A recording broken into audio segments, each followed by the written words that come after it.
بسم اللہ الرحمن الرحیم۔ السلام علیکم۔ ایک دفعہ سلطان صلاح الدین ایوبی رحمۃ اللہ اپنے کمرے میں آرام فرما رہے تھے، کیونکہ صبح کے وقت سلطان صلاح الدین ایوبی بہت بڑے طویل سفر سے لوٹے تھے۔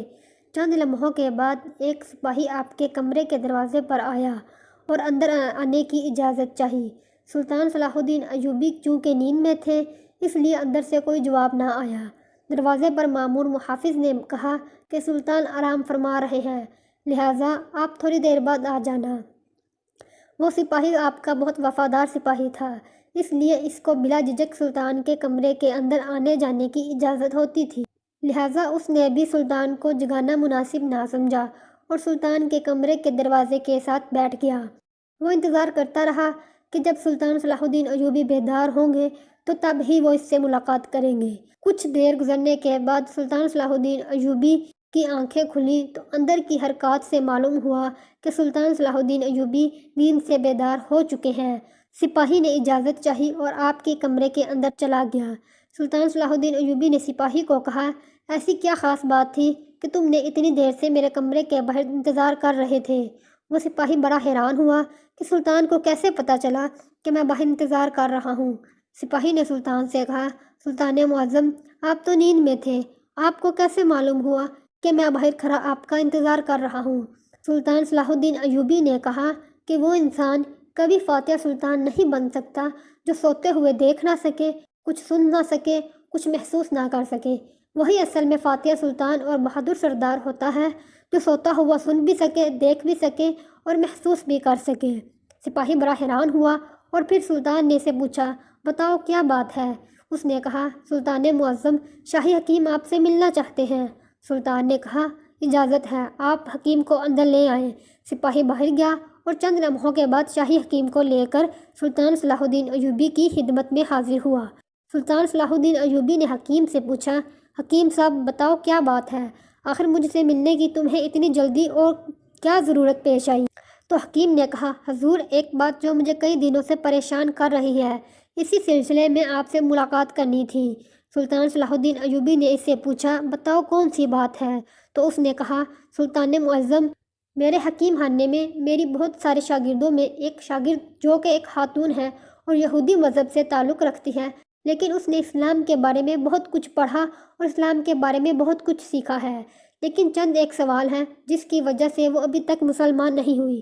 وہ چاہتی ہے کہ مسلمان ہو جائے، لیکن ایک سوال کا جواب میرے پاس نہیں، جس کی وجہ سے وہ ابھی تک مسلمان نہیں ہوئی۔ سلطان صلاح الدین ایوبی نے مسکرا کر کہا، سلطان کے حکیم ہوتے ہوئے تمہیں ایک سوال کا جواب نہیں آیا، بتاؤ وہ کون سا سوال ہے جو اس عورت کے ایمان لانے کے درمیان میں رکاوٹ بنا ہوا ہے؟ تو حکیم نے کہا، سلطان معظم، وہ خاتون کہتی ہے کہ آخر مسلمان خنزیر کا گوشت کیوں نہیں کھاتے؟ آخر اس میں ایسی کیا برائی ہے؟ اس خنزیر کے گوشت کے کھانے کا ایسا کیا نقصان ہے جس کی وجہ سے مسلمان خنزیر کا گوشت نہیں کھاتے بلکہ اس سے سخت نفرت کرتے ہیں؟ اور یہ بھی وہ کہتی ہیں کہ ہمارے گاؤں میں تو سارے لوگ اکثر خنزیر کا گوشت کھاتے ہیں، ہم اپنے قبیلوں میں خنزیر پالتے ہیں اور جوان ہونے پر اس کو کاٹ کر کھاتے ہیں، اور وہ جب بھی واپس اپنے گاؤں جاتی ہے تو وہ بھی اپنے گھر والوں کے ساتھ خنزیر کا گوشت کھاتی ہے، کیونکہ یہاں تو اسے خنزیر کا گوشت میسر نہیں، لیکن میرے پاس اس کے سوال کا جواب نہیں، کیونکہ میں اس بارے میں نہیں جانتا۔ اگر آپ اس کے سوال کا جواب دیں گے تو آپ کی وجہ سے ایک غیر مسلم خاتون مسلمان ہو جائے گی۔ یہ سن کر سلطان صلاح الدین ایوبی نے کہا کہ کل تم اس خاتون کو اپنے ساتھ لے کر میرے دربار میں حاضر ہو جانا۔ سلطان صلاح الدین ایوبی جب صبح دربار میں پہنچے تو حکیم اس خاتون کو لے کر دربار میں حاضر ہوا اور سلطان صلاح الدین ایوبی سے فرمایا، سلطان معظم، یہ ہے وہ خاتون جو میری شاگرد ہے۔ یہ دیکھ کر سلطان نے اس عورت کو کہا، بتاؤ خاتون، تمہارا کیا سوال ہے؟ اس عورت نے کہا، سلطان معظم، میں نے اسلام کے بارے میں بہت کچھ پڑھا، بہت کچھ سیکھا، اور حتیٰ کہ میں اس جگہ پر آ کر کھڑی ہو گئی ہوں کہ میں اسلام کو قبول کر لوں، لیکن ایک بات ہے جو مجھے اسلام قبول کرنے سے روک رہی ہے، اور وہ یہ بات ہے کہ اسلام خنزیر کا گوشت کھانے سے کیوں منع کرتا ہے، حتیٰ کہ یہ تو ہماری سب سے پسندیدہ خوراک ہے۔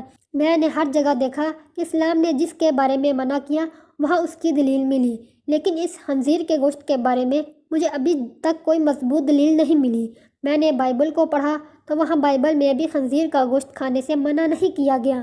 لیکن آخر اسلام کیوں منع کرتا ہے؟ آخر اس گوشت میں ایسی کیا خرابی ہے کہ اسلام اس کو کھانے سے منع کرتا ہے؟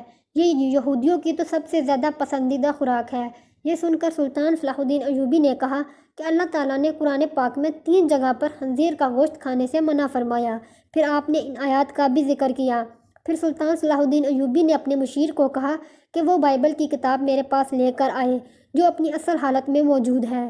جب بائبل کی کتاب آپ کے سامنے پیش ہوئی تو آپ نے وہی جگہ تلاش کر کے دی جہاں لکھا ہوا تھا کہ خنزیر کا گوشت کھانا منع ہے۔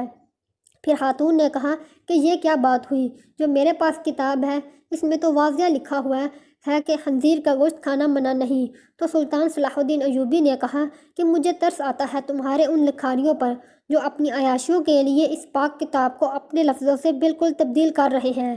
جو تم بائبل پڑھ چکی ہو وہ اپنی اصل حالت میں موجود نہیں، یہ تمہارے اپنے لکھاریوں کی لکھی ہوئی کتاب ہے۔ سلطان نے فرمایا کہ یہ تو میں نے اس کتاب سے ثابت کیا کہ خنزیر کا گوشت کھانا منع ہے، پھر اب میں تمہیں سائنسی لحاظ سے معلوم کر کے دوں گا۔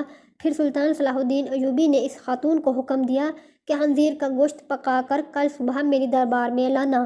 وہ خاتون سلطان کے سپاہیوں کے ساتھ جنگل میں گئی، ایک خنزیر کا شکار کیا اور اگلی صبح اس کا گوشت پکا کر سلطان صلاح الدین ایوبی کے سامنے لے آئی۔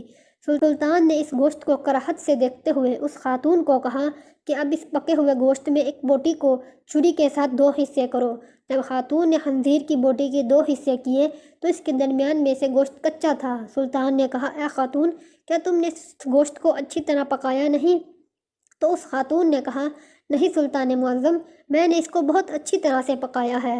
تو سلطان نے کہا کیا تمہاری سمجھ میں میری بات آئی کہ یہ حرام گوشت چاہے تم اسے جتنا بھی اچھی طرح پکا لو، اگرچہ اس کو آگ کی کتنی ہی تپش دے دو، لیکن یہ پوری طرح نہیں پکتا بلکہ یہ درمیان میں کچا رہ جاتا ہے، اور یہ جب تمہارے پیٹ کے اندر جاتا ہے تو بہت ساری بیماریوں کا سبب بنتا ہے۔